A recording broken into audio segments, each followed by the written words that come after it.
This conference will now be recorded. All right. For the purpose of this recording, my name is Rod Soto. I'm here with Chris.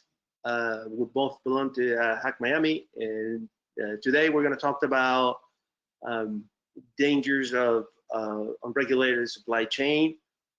This is something that we decided to research on due to recent events, mainly the SolarWinds campaign, which in my opinion was a devastating attack that compromised around 18,000 customers from that company. It's unknown the amount of collateral damage, the amount of information that was exfiltrated, and the future consequences of what happened after this campaign.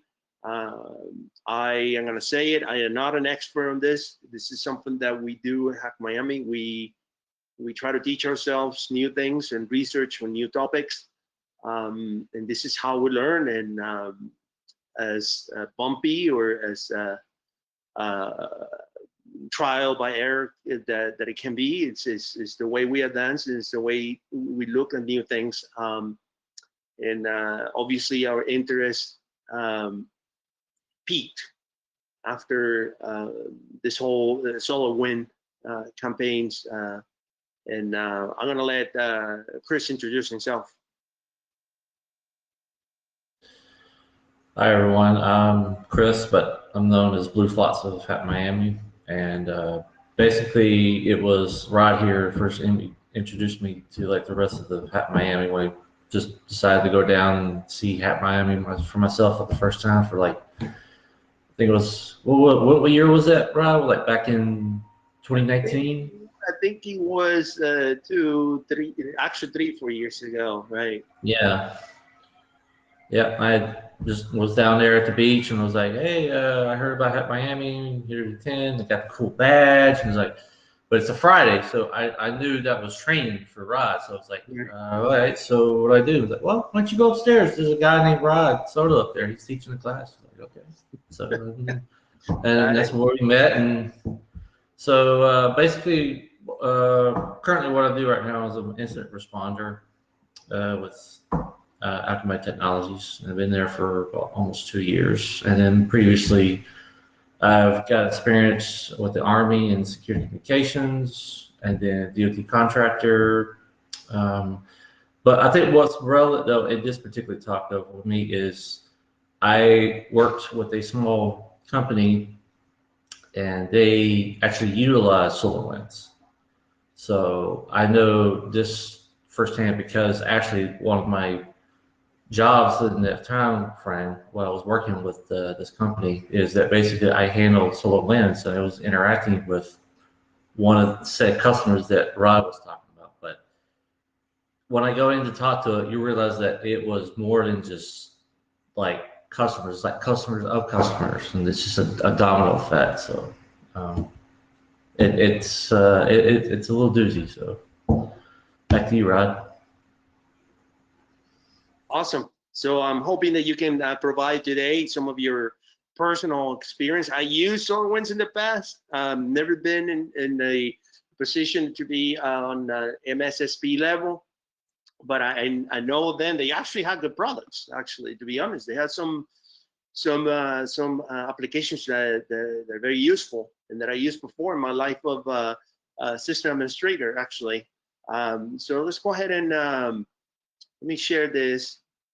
Again, I want to make sure that all of you understand that we're not experts at this. This is a way for us to get started on this subject, because when I started looking at this, there was really not much of,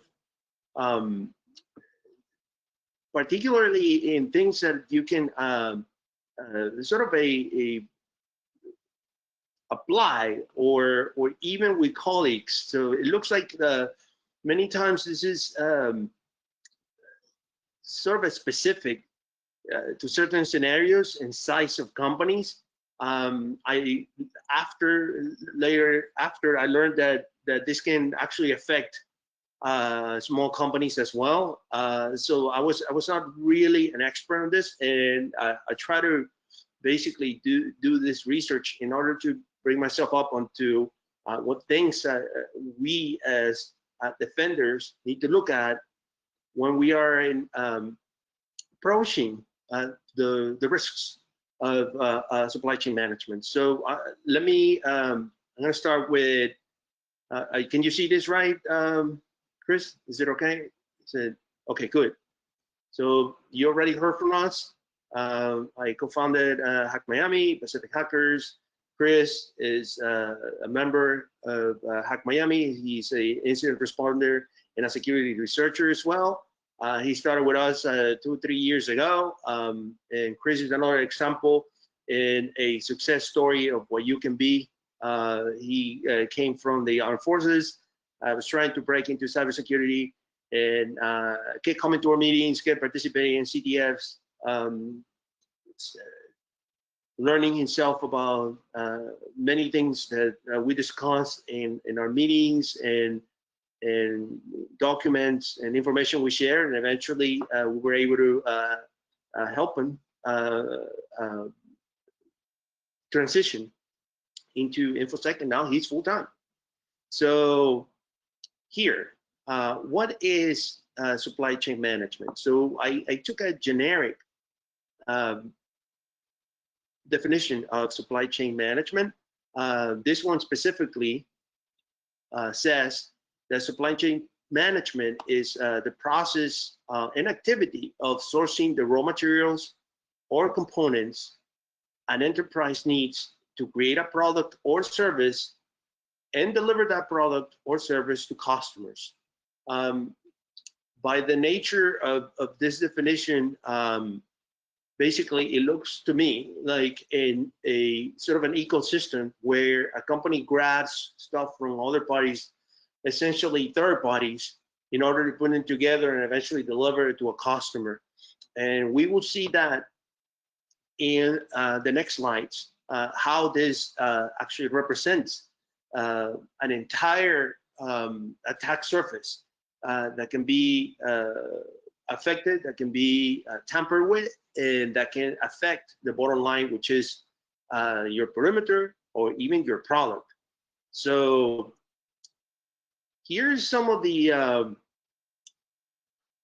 attacks that I was able to research on supply chain management.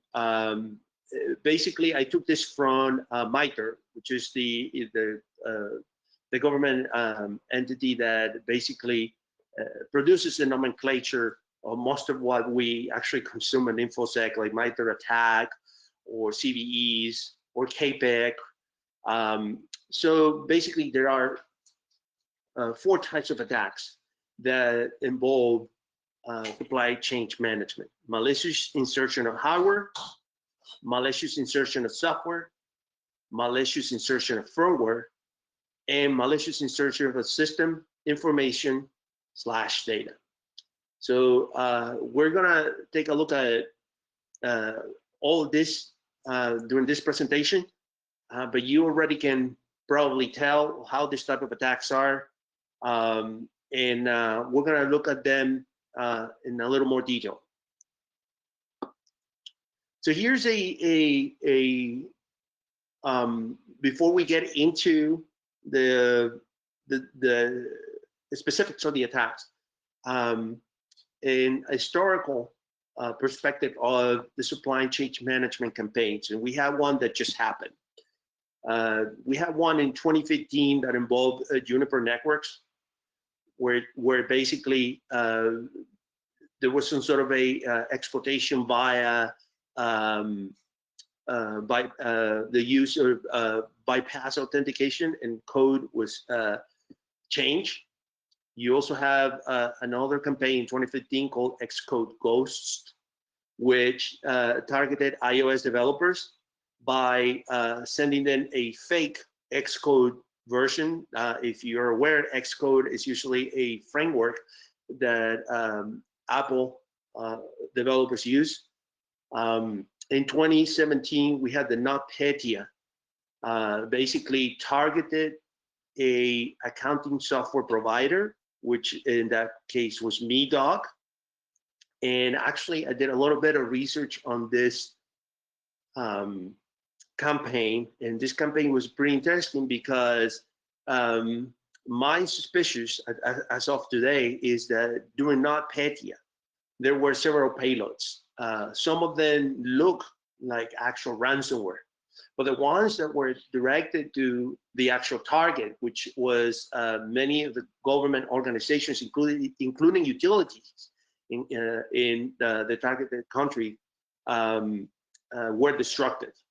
And one of the things that I think they did is actually they released one of these looks like standard ransomware samples to the community. So then it was sort of this was an amazing campaign, by the way. And again, these are my suspicions. I don't have, obviously, I don't have proof to say this is exactly what happened, but I was actually monitoring as it was happening. And I do remember that all of a sudden there were some security companies saying, hey, we got a sample in NotPetya, and it's simply a standard ransomware. As this was happening, the target was actually receiving the actual destructed NotPetya, which was, I think it has some sort of a wiper payload. So this was very interesting because the way they did it, it was pretty clever. It was a way of basically distracting the public opinion, misdirecting even the perception, saying, this is just standard ransomware, but in reality, the targeted victims, which were delivered this payload because they were using a third party software called meetups, which is the accounting software, their payload was destructive. We also have another example in 2017, Fluxive. Fluxive actually target the crab cleaner tool. I'm sure many of you are familiar with crab cleaner. I use crab cleaner all the time during my life of system administrator. In fact, I will always download crab cleaner because crab cleaner will clean your registry, will clean all the crap that you have, like temporary files, things that other programs left in the system. If you use them, but you don't use them anymore, or uninstall them, and the uninstallers, usually uninstallers are very, some uninstallers are very messy and they leave a lot of stuff inside the systems. So, dude, the way to go is crap cleaner. But guess what? They went and this actor went and targeted the crab cleaner tool, knowing that many people downloads it and use it, including, I actually read some of the Russian ABTs were actually using crab cleaner themselves to clean after themselves. Well, guess what? If they had downloaded it during that time, they would have been compromised themselves, or it would have given away the actual host that they were compromising. And of course, now we have the 220 SolarWinds, right? 18,000 customers affected, including many government agencies. It is my opinion that this was a catastrophic, disastrous campaign.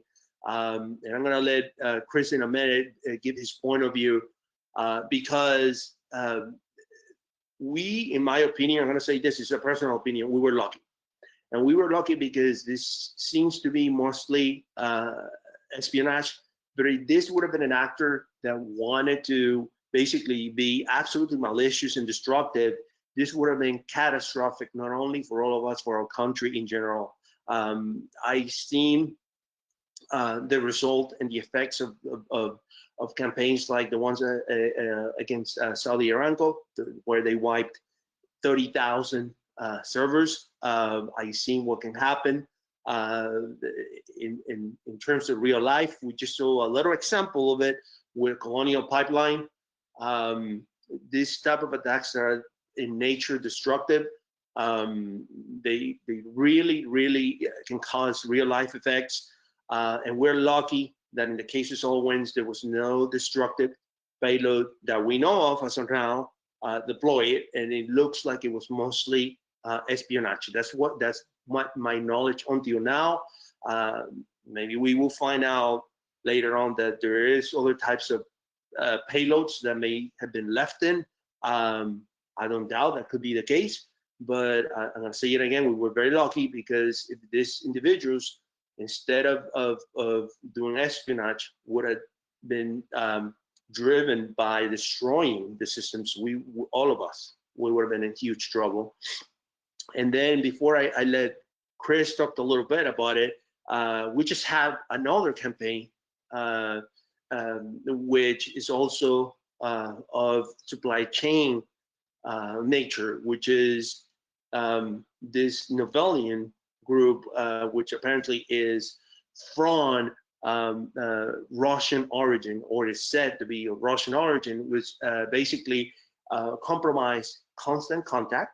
And Constant Contact is a provider of email communications, email marketing, and then by compromising a one account, I believe was USA, they started to fish or target State Department individuals, basically trying to find out information about related of the soon-to-be happening meeting between President Joe Biden and Vladimir Putin.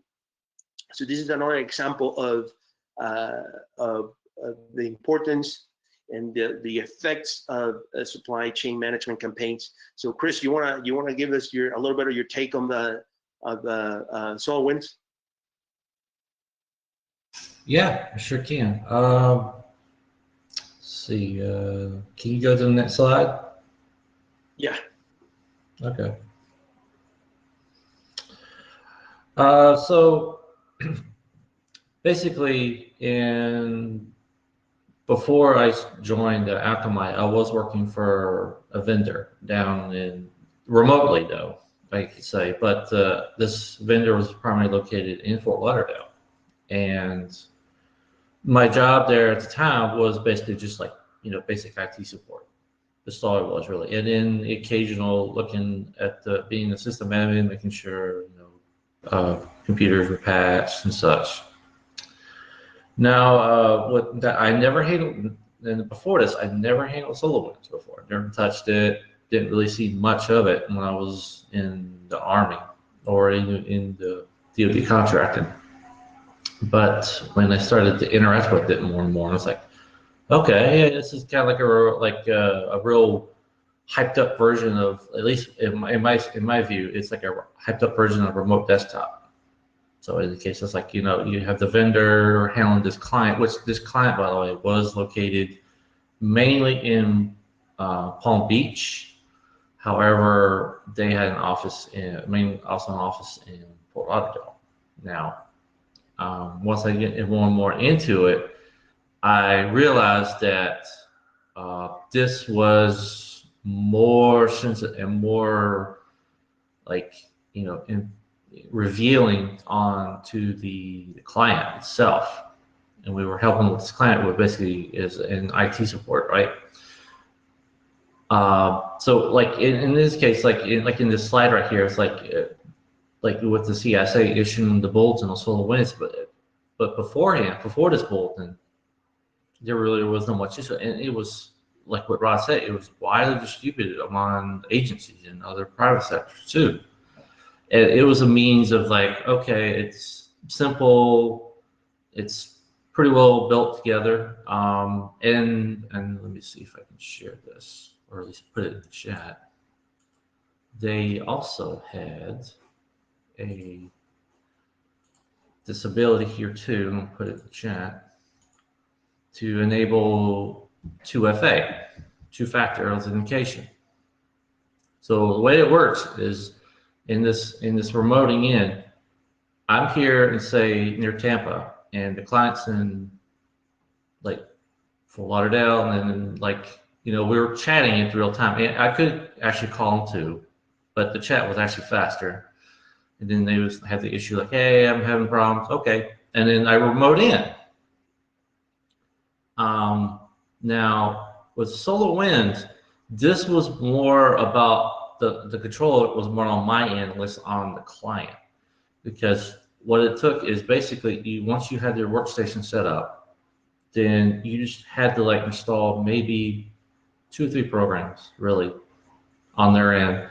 And then basically what it is, it didn't really exactly leave it open to remoting in, but it was fairly easy, to be honest. So it's just to be able to remote in. And then when I say remote in, if their computer was unlocked, um, it didn't really like give the prompt like, oh, hey, by the way, you know, such and such here. I actually had to let them know ahead of time that, you know, this is me, I'm on SolarWinds, and I'm coming in to look into their computer. And they they they had the capability, and this is like red tape. But basically, at the time when I was working with this vendor, interacting with this client, they did not, I'll say this again, they did not have two-factor authentication enabled. But if it was enabled, what it is that when I remote in, the client has to give me the code in order to let me complete the login. Otherwise, it would just stop it right then and there. But again, at the time when I was doing this, my job, it was not enabled. Can it be enabled? Yes, it can be. You're just reading the documentation on it. So can you go to the next slide? Okay, let me see. Can you make that bigger? I know it's a little hard to see, but it'll explain. I'll go into more into details about it. All right. So this was basically my main screen right here when I was basically the admin for this. So what you see here on the left, on the left side of it, it's like you have all these other like users in itself, like even workstations identified that have been either currently active or not active using the SolarWinds remote monitoring. And then in the top center is when you actually are interfacing with the workstations and servers, I might add, of the client.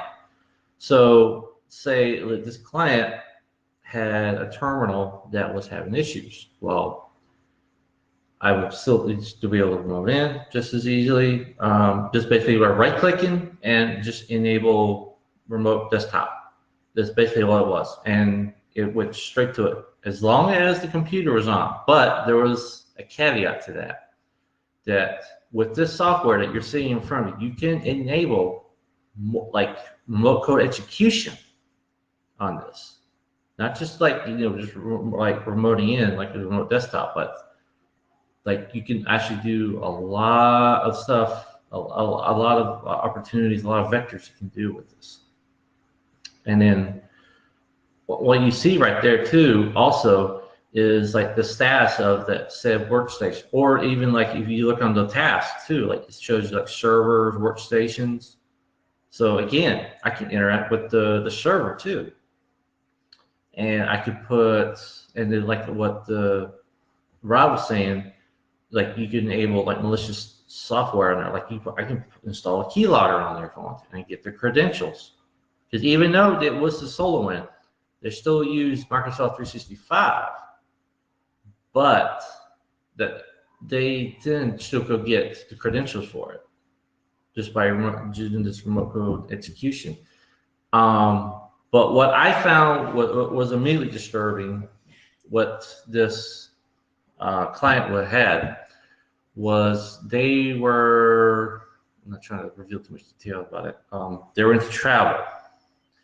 So they handled like domestic, international travel, and we're talking about passports, we're talking about health forms, vaccinations, financial statements, accounts. I mean, when I was able to log in, I had true visibility of it. So even me working, you know, legit, like being able to log into this, if an actor, you know, a bad actor was able to get access to it, in which they did, they they immediately could have had access to all this. So it's like in the triangle hierarchy, it's reversed, so that once you get access to that client, that customer, then you just immediately get access to their clients' workstations and computers, and then beyond that, their financial statements, their PHI, the PII, and then even then in the software too, you can right click and you can see like what status of their, like if they were due for updates. You can roll back an update too. So it really was a lot of control, and it was a lot of easy manipulation, to the point like what Rod's saying, like you can inject malicious software in here. You can easily mail something to them and say, hey, this is part of your computer, just look it up, hook it up to the computer, done. They could easily put like a hardware version of a beacon on there and just go in anytime. So Right. The specific also the what made the SolarWinds even more difficult to detect, based on the information I have, is that they first compromised SolarWinds itself, and then they were able to basically either steal the certificate or add malicious code to the updates. And this is in response to a question in the chat that says, even if you're able to validate the certificate with the backdoor or whatever malicious payload work, the answer is yes. And this is exactly what happened here. If I am able to compromise SolarWinds, for example, and already have access to their updates, and I am myself as a malicious actor embedding code, they're not checking the code, but they're signing it and then delivering to their customers, the answer is yes. You won't be able to even detect this, because if you actually look at the signature will be valid. And I actually saw some of the stuff that Microsoft did, very interesting, by the way. They were comparing lines of code, and that's how they were able to discover it, where it's incredibly hard and difficult.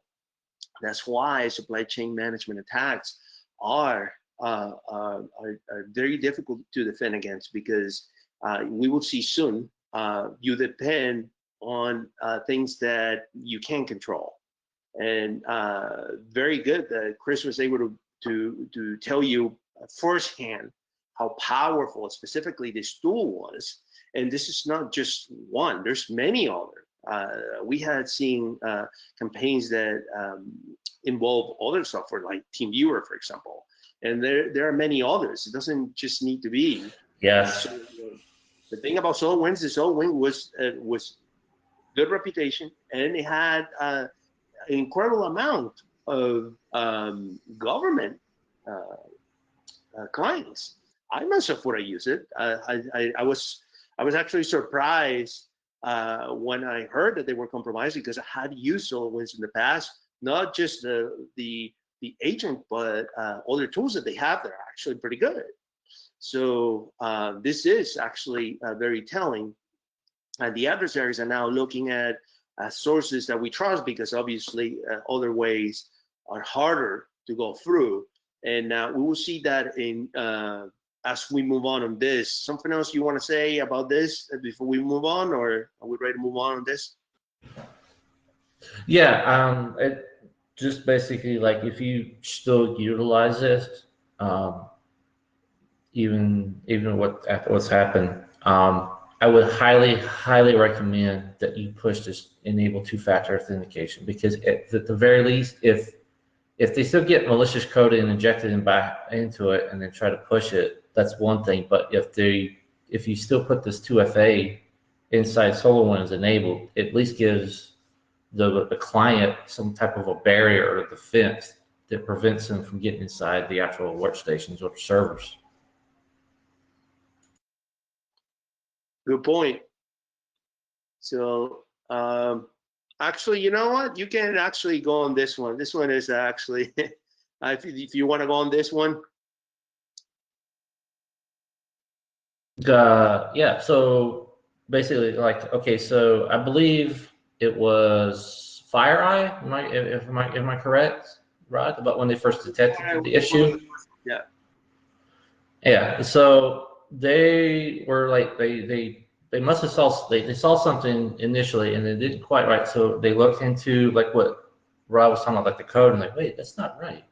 It's a legit cert, but it's somehow it's malicious. But then all of a sudden it was like I don't know, for lack of a better term, it's like a wildfire in California. It just spread, and they realized like, oh wow, they got into like the the uh, the update server of it for SolarWinds is like, oh man, and it went everywhere. So it's it, it's amazing like how if you get to the source of it and then you just are able to do that interaction with it and then be able to get inside of it and then be able to just go anywhere. And then like the timeline here is like, but it goes back like uh, September of 2019. It's like, okay, we know something was going on, but then, and then of course too, a little bit later, they start doing the test code, the test, and then with the ejection, and then they were like, okay, so far so good, nothing, nothing really, like stands out, nothing's getting red flags. So it's like, okay, the next step. So we start deploying it. So it's kind of in the cyber kill chain. It's like, okay, reconnaissance looks good, weaponize it, deploy it, and just start pivoting on it. And then it's like you right here, like you see like in 2020 or February 2020 is like a sunburst, which is the actual vulnerability with the Orion and SolarWinds. So it it's it was kind of initially hard to detect because again, it's like you're using a trusted software. It's like trusted like Microsoft Word or in Office. Like, okay, so why you should have a problem with it? So that's the problem with this. It was so in deep of it, and then like how like they try to do the hot fixes on it. Um, they try to remove the malware, and then back to like what's it, December 2020, and I think that's about right. That's when Yeah, like they started noticing about it. yeah, again, what you just said actually is pretty telling. How you react to this. I mean, you had to invalidate the cert. That's probably the first thing you need to do, and then you have to uninstall whatever you had installed. But the problem is how far in depth they went, uh, and that is very telling when you look at the sequence of events, because it's malicious insertion, like what we look at first. They did malicious insertion of software in a trusted entity. The trusted entity was SolarWinds. So we would look at it in a minute, as far as how can we defend how these attacks are actually. There's an entire catalog, by the way, of how this attack are divided. So let me actually move this forward. And this is something that you can actually help me as well. We would like to let you know as well that there are certain contextual items that not necessarily um, formally of a supply chain, but that will affect you and that will affect your attack surface. Some of those things are the commercial off-the-shelf hardware and software. Like for example, yeah, you have all your stuff tied together, but you decide to buy, for example, a router that has a backdoor, right? That you went and bought in Best Buy, and this router has a backdoor because it's manufactured in an adversarial country, and now you are compromised. So that's a simple example. I'm not sure if you remember one time there was a lot of rumor. There was a rumor about a certain server manufacturer which supposedly had been implanted this malicious insertion of hardware, right? It was implanted with some chip that was calling back another country, or you can actually modify the firmware. That's malicious insertion of firmware. For example, you find out that one of your adversaries is buying a type of server or a type of device the device is intersected, and then the component, malicious component, is inserted. That's a way to perform a supply chain attack. Also, you have to take a look at things such as open source components. Open source components can be targeted, and that's been seen in recent history. How if you, like for example, PHP was targeted for backdoors, for example. So that's a way of basically you attack the component is being used as the victim, and now victim updates or downloads that component, and you're able to get to the victim. There are other stuff that you also need to take a look at, like rogue insiders, foreign components, and we will see that at the end, how to address them. Third-party applications, which may or may not be of your formal supply chain, and temporary personnel subcontractors. Rod, can I say something about that third-party application? Yeah.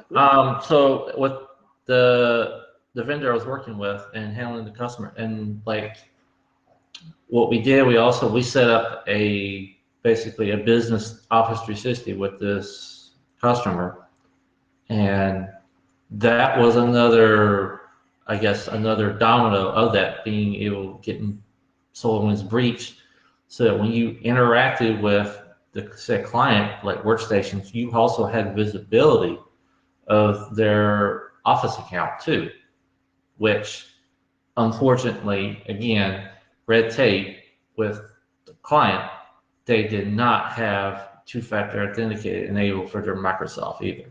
And we were like, I told my boss, was like, we got to do this. We got they're just, it's more time played, luck played with like not getting breached. So, and it's just, again, I had to emphasize the 2FA when something comes in like this, especially when a major application like SolarWinds is branching off and affecting third-party applications like Microsoft Office 360. Good point. So let's talk a little bit of the challenges based on what we've seen. The challenges on securing the supply chain, right? Basically, how, for example, and this is a lot of this is it's sort of a mix-up with IT operations, to be honest. Most of the time, SecOps may have to do with security updates, but not with really regular software updates, for example. So I personally have worked in very large environments as a system engineer, and change and configuration management was fundamental. This is something that can truly prevent certain types. Let me just say it again, certain types of supply chain attacks. Why? Because the fact that you have a strict configuration history and restrictions and changes that can happen from one day to the other may indeed many times save you from downloading malicious updates, or if something is changed, there are so many checks in place that it will be caught. And I was a witness of this many times where I actually had to do major upgrades as we went through the configuration and change management process. There was a lot of checks, and the type of patch we were going to do, was this tested in development? There's a number of things that can definitely help prevent this type of attacks, certain types. So then software integrity, obviously. This is something that you, like somebody brought up in the chat. You wanna check the integrity of the software. You wanna make sure that you know, this should be very basic. Basically, checking the checksums. If it is 75, or if it is SHA-256, whatever it applies to it, that should be a common procedure. Although this will not have prevented the attacks. For example, the SolarWinds, because the signature came from the actual provider, the developer. But in some cases, like for example, let's say for example you download a certain or a certain provider gets attacked and is pushed, a certain version of the software is pushed, if the attacker is not able to compromise the entire chain of the provider, you might be able to catch it by checking integrity.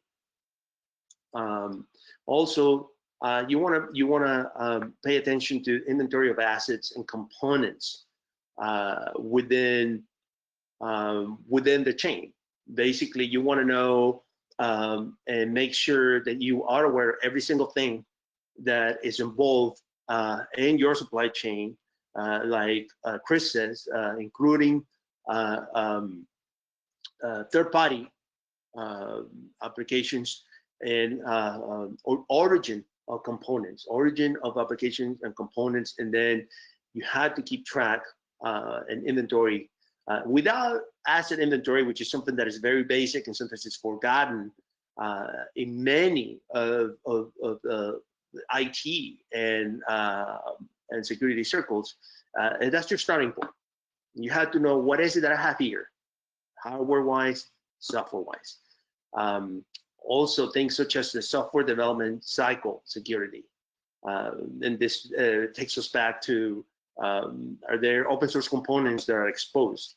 Are there libraries that are vulnerable? Are there untrusted developer sources that we need to take a look at?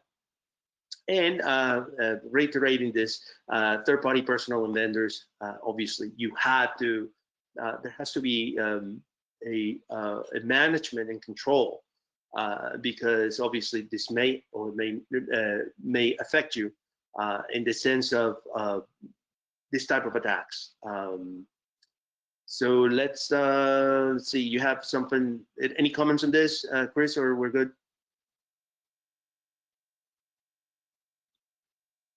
I'm good. Okay.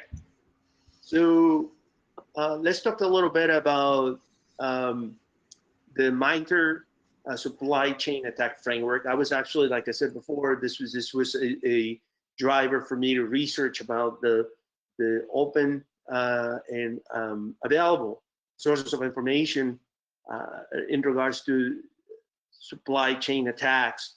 And I was able to find this. There's a nice white paper. I will share it actually in the Discord later on, where they actually were able to create a catalog of supply chain attacks, and they were able to identify 41 types of these attacks, created 20 countermeasures, which we're going to see at the end of this presentation. And they were basically able to create definitions of the different components that are included in the supply chain management attack surface. And I wanted to show you this. So what you see here is, this can be a little convoluted. We're not going to get into the specific of this, but what you see in this graph is basically how MITRE was able to basically break the different components that that are involved in a supply chain attack, and the possible insertion points, the possible places, right? For example, you can see things such as substitution, alteration, malware, things that can be considered malicious insertion.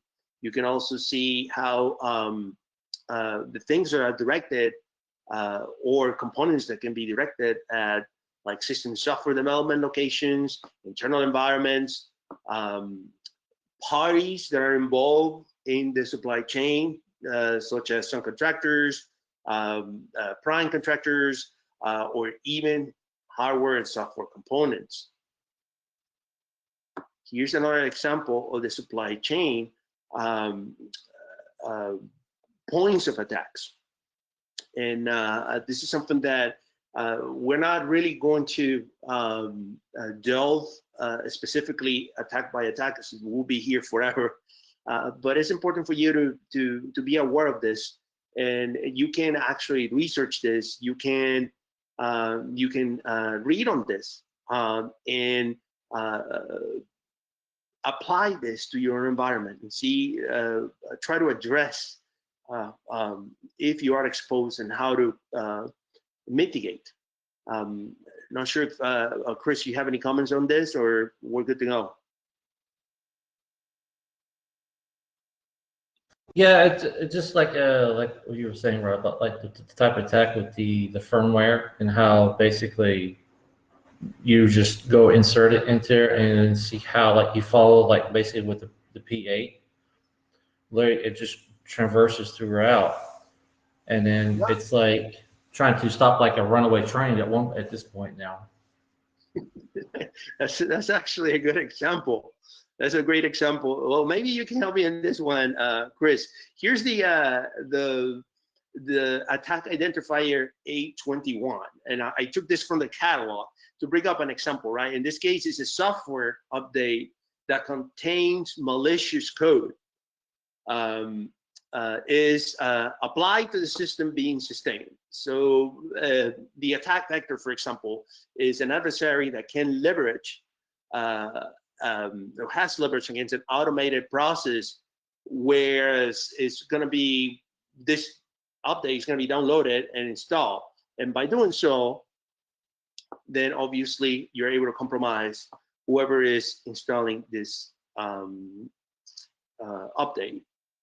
So here in the breakdown, it tells you like several of I guess items that are related to this type of attack. Like I said, we're not going to basically get into every single one of them, but if you're a person that you work in manufacturing, you work in critical infrastructure or software development, I highly suggest you that you read this framework, take a look at the components, and have a conversation with procurement, have a conversation with SecOps, have a conversation with IT, where you can identify your potential points of exposure based on this framework, which I think is very useful. And here's something that we already touched on, and I think Chris is, you couldn't get a better example than Chris. Chris knows the story firsthand. There's a reason why MSSPs are targeted. They're targeted. The MSSPs, obviously, they fulfill an important function.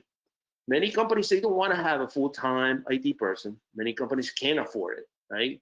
MSSPs have a function. You know, you have people that are trained, that knows the products, and that takes care of your environment. So what happens if I attack the MSSP and I can compromise the MSSP? Now I have entries in their customers. And here's what some of the things that Chris says in regards to, for example, things such as 2FA. When somebody's accessing your systems remotely, can potentially help discover or even isolate or contain a supply chain sort of attack. Not sure if you have any other comments on MSSPs or things that you want to tell us. With me handling the SolarWinds, I know that you do have audit logs being enabled. At least for us, being as the vendor, we did have audit logs. We had the ability to, at the very least, see activity about we as the vendor interacting with said client at certain time on certain workstations. So yeah, I would just say like check your logs daily, especially with SolarWinds or just like any MSSP like this. But yeah, just make sure you have audit logs enabled. Awesome. So since we already touched on this, I also wanted to let you know that there are some MITRE attack techniques, which basically are under T1195. Nowadays, this is sort of the language we all speak. I myself, every time I had to produce a report or communicate with an external party or colleague, I had to use this. So that way is clear of what I'm referring, like in terms of tools, techniques, and or tools, tactics, and procedures. So within the realm of supply chain attacks, there are some supply chain compromise TTPs, which are under T1195, which include compromises software dependencies and development tools, compromises software supply chain, compromises hardware supply chain. So there's something that is already included in the MITRE ATT&CK framework. So here's some of the things that sort of we already touched on, but it is important to look at them because I guess, and this is something that happened to me as I was doing this research, I realized that there were many things that I took for granted, things that I buy, things that you procure, things that you install, things that are in your systems that you had no idea where they're coming from. And that's why we did a contextual slide, because you may have all this configuration management, all these strict procedures, but then you go to Best Buy and you buy this cheap Chinese router and then you're compromised. So these are things that you gotta be careful. You definitely have to be careful. You have to be on the lookout. And here's some of the points where the supply chain can be compromised, so, which we already touched on, such as development tools, development environment, source code repositories, even if they're public or private, open source dependencies, distribution mechanisms, systems that are infected, replacement or legitimate software with modified versions. That's actually one of the most difficult, in my opinion, to actually detect. Modify counterfeit products to legitimate distributors, and shipment interdiction that can happen too, which I sort of describe it. Like, for example, you realize that a victim is procuring a number of devices that they're intersected at one point, and hardware or even firmware or even software components are maliciously inserted, and then they go and get installed at the victim. Okay, so we had heard some of the great recommendations from Chris for detection. He suggested to basically check your logs. I think the visibility, right? Visibility, meaning if you're not already reviewing, analyzing the logs for the potential sources involved in this type of attack, then you have to start from there. And in this case, what we want to do, besides the visibility, we had to have verification of the binaries, right? Which can be done through hash checking. I think I already mentioned this. You can always do software checksum they are published. Even Kali, for example, has his own hashes that you can check when you download it. There is a mechanism, and if your vendor doesn't give you that, they must give you that. Like if they're going to send you a patch, or they're going to send you a new version of a software, there should be, for starters, a way to check the integrity, and the integrity is usually checked by, running sort of a hashing mechanism that produces exactly the same hash that whatever is downloaded. That is one way to do it. However, if the vendor is compromised, this won't do much. But this is one way of checking for possible compromise. Also, you can scan downloads for malicious signatures, and like I said before, change configuration management, testing software and updates in developer environments, taking the time to actually perform this radical updates or upgrades at times may save you from just arbitrarily installing something that is malicious by nature because your vendor was compromised. They also suggest, this is also from MITRE, perform physical inspection of hardware to look for potential tampering. There's an actual a contest in DEF CON called Tamper Evident that has to do with this type of checks. Just saying. So let's move on. Here's some of the suggested mitigations. Obviously, we had to look at verification. Sorry. We had to look at patch management. When this patch management process is implemented, obviously, you have to go for the basics. Where's this coming from? Is this verified? Has this been tested? Who sent us this? Does the signature check with what the vendor sends us? The problem many times, guys, and I know this coming from the IT world, is that there's no such thing. You know, we patch emergencies.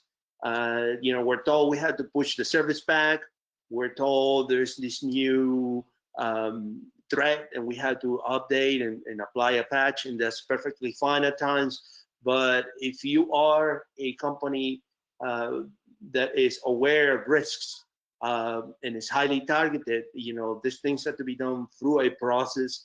These things had to be done carefully, and there's many things that you had to check, including vulnerable dependencies, unnecessary features, components, files, things that may simply allow the adversary to get a hold on your surface.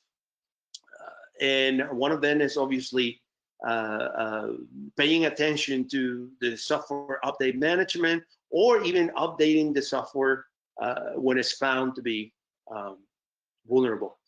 Also, they recommend vulnerability scanning, which is continuously monitoring vulnerability sources. Some of these attacks, you basically, I would say it's too expensive to detect. Like, for example, what Microsoft did with the patch, the malicious patch, where they had to go code by code. I don't think that's practical. So basically, the more efficient way to do this is to do it at the basics of, once again, what is it that I have in my systems? Where is it coming from? What are the possible insertion points? What is it that worries me? Do I have an architecture that will prevent an adversary, even if they're able to get in, to go further? So there are many considerations that you can do as basic prevention measures to protect yourself against this type of attacks. And here's the countermeasures that they actually propose in their white paper, which we already talked about it, but I'm just gonna show them here and comment on some of them. One of them is actually supply chain red teaming. In order for you to do this, you had to visualize and outline your supply chain and then have somebody test it. Have somebody think like an adversary and attack it. And that should give you an idea of where your insertion points might be present. Things such as tracking tags and security tags, simple things, right? Again, it comes down to what is it that I have, when did I install it, what version I have, was this tested, sort of a thorough revision of the basics of asset management and inventory, and I think that will get you started pretty quick. There are other things that are interesting, like, for example, verifying your vendors, buying a bulk of spares, so you don't have to buy from sources that may use or target you via their vendors, and use of multiple suppliers. This is a little bit more like advanced, like electromagnetic thermal analysis. Not sure if you did some of it, Chris. You totally look like you did some of this, but yeah, I did. while I was working at Raytheon, one of the quality assurance checks I had to do was for doing an EM and thermal analysis to make sure that it met the standards and quality before we released it to the customer. Excellent. So these are, again, some of the countermeasures that MITRE proposes against these attacks. Again, I will be sharing the URI on the white paper, so you can actually research further. And with that, I think that's it, unless you have something else that you want to talk about, Chris. Yeah, so back to what you're talking about the hash, about when receiving the patch or software. Given right now what has been going on lately, I think like we need to do like in part like a physical hash. Like we need to verify, not just digitally, but like physically. Like okay, we know the vendor gave a good product. They have a good establish with us, but don't trust it completely. So do like what we do at HackMiami. Like we have something the rule needs to implement. We need to stage it. So like what you're talking about, the red team it, put it in a sandbox network in environment. Make it look like it was like the real thing for the customer. So start looking for the vector, start looking for entry points, look and see what it's doing. Like run Wireshark on it, look at the packet, see what it's trying to talk to. And another thing too also is that when it comes to like patches and other future softwares coming out, it's always good to like investigate it. Don't. I mean, you can sell a great demo, but again, just listen to your team, because like and like it's a team effort, because like you have the devs like developing the code, we got to have the security engineers and the architects look into it, and it's like, no, it looks good, but let's like trust but verify, basically. Exactly. Just Exactly. like, And so one that, of I mean actually, I wanted to ask you about this, Chris. That since we had this campaign, which was the SolarWinds one, and then now we recently had the Colonial, which is not supply chain, but the government, and that's one of my question is the executive order has pushed zero trust as one of the I guess a defense against many types of attacks, including supply chain. yeah. So I know this is kind of like rambling, but like it's like how many times does the client, the customer, does us as the citizens of this country have to go through the continuous attacks from private sector or public sector? It's just like they need to really understand and emphasize, and we emphasize like this is serious. We could be actually still under attack. It's just not Yeah, like not the conventional kinetic based like wars, the desert wars, the guerrilla wars, but this is cyber war. This is cyber warfare, and we could still be going under attack even right now, especially with SolarWinds. That opened not only a can of worms, that opened a carton of can of worms. So now they were able to go everywhere. And then if you were running like a patch or a packet analysis, and then see like how SolarWinds could be connected to say like the Colonial or what else, like the NTA, or like some of these other attacks, it's just like you start connecting dots to the point like, okay, when is it enough? When is this? And I think really the Colonial pipeline really hit, like that was it, because in the U.S. government's mind, the Colonial pipeline even though the reason why the company said they shut it down because of billing. They can't just like give free fuel for it. Right, right, But it is a national security because that affects everybody. That affects the military. That affects the commercial. That it hits everywhere, and especially too. Look at the diagram of the pipeline where it starts and where it ends. It basically took from the southeast to like near the north, near Pennsylvania. I'm like, right. I mean, that to me, that is a de facto state of war. That was an act of war right there because Right. you literally hit everybody, and that was including civilians. So Well, actually, Kevin Tucker just wrote that, which is something that I just read. Apparently, the FBI is considering ransomware actors now as terrorists. And I think you're right. I think we have passed the point of the annoyance or nuisance or, oh, it's just espionage, to wait a minute, it's the gas, it's the subway, it's the meat.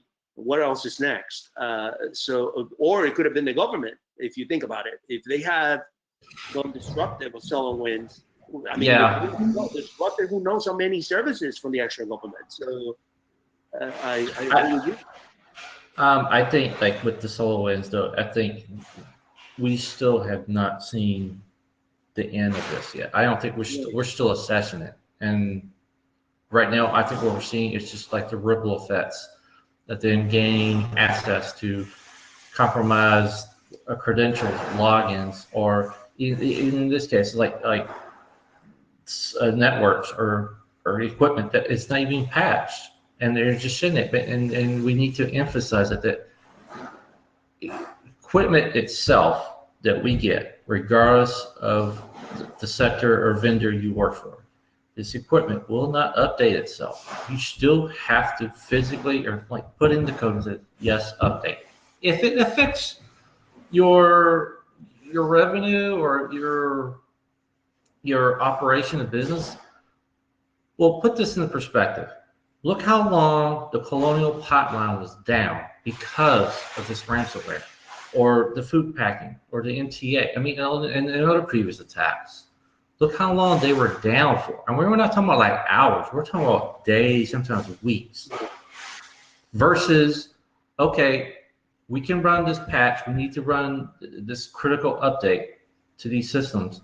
Okay, let's do it when it's that peak hour. Let's do it 2, 3 o'clock in the morning, where it's like just low traffic, minimize the impact. And I'm telling you, if we can emphasize that to all these other, and even then, with the ransomware, it's like with the Colonial Pipeline, they paid the ransom, they got the decrypting software, but then they realized like, wait, it's not efficient. So another thing to consider too It's gonna take is a while. a Did everything right. a disaster recovery plan. Literally, like in like one of your slides, like you have a it's kind of like in a sense, it's almost like in being a prepper. You buy all this water, you buy all this food, just have it in place just in case something happens. And I think that's what needs to happen also with these vendors. Is that if you can't do anything else, get it back up as soon as possible. That way you have these supplies right here, have this equipment ready to go, and like in the event of ransomware attack, and they should not be paying it first off, and they should not. It encourages the actors to do it again to others. Right. Right. So It reinforces their yeah, behavior. I know, and look, it's just a hard drive. This is like a 6 terabyte hard drive. Look how much information this thing can hold. Right. And then just buy it, and then hold on to it. And if you need to do like updates on it, fine. But have it readily available in the event like you basically get attacked, and like, okay, don't pay the ransom. Just immediately start getting your systems back up. Oh, that's definitely an option. Some of them have chosen to pay for some reason. I mean, we don't know the specific of this, right?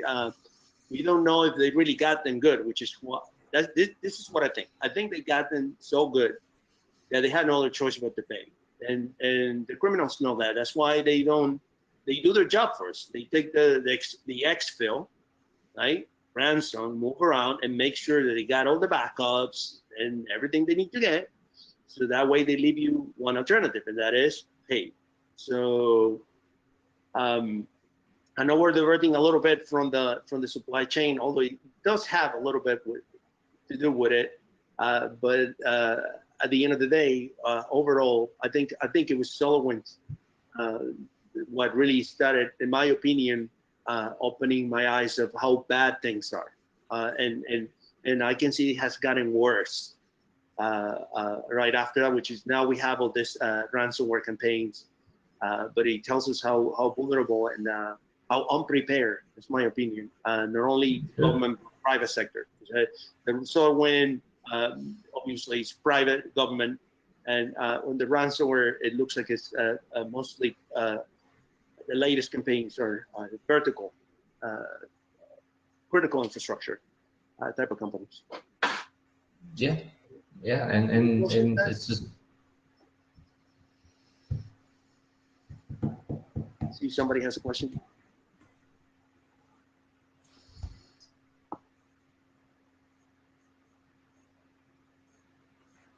Any opinions, questions? Since Yeah, I say yeah, the ICS, IoT. I mean, look what happened in Osmar. Be able to go in and start adjusting the chemical levels, and only because a guy was actually at the right place at the right time in front of the screen, noticing that his mouse was moving while he moving it. If he wasn't there, that water supply would have been like damaged. Like we would be having a similar case with like Flint, Michigan. We can't trust the drink, or you can't trust the tap water. You got to start buying bottled water. you were actually close to that, right? Yeah, I'm like maybe one county over, and I know like because of COVID, like everybody's been gone having to do remote, and that's really put a strain on working like remotely and having to adjust from working from said office to your home. Yeah, again, it's just like your security plan, your security initiatives have to adjust to whatever operation you're conducting, whether it's in person, hybrid, or totally remote. You've got it. And I know the internet was originally designed to be connectivity and to be open, but you also have to make it secure too. So you got to have that balance. Any other questions? I'm going to stop the recording now.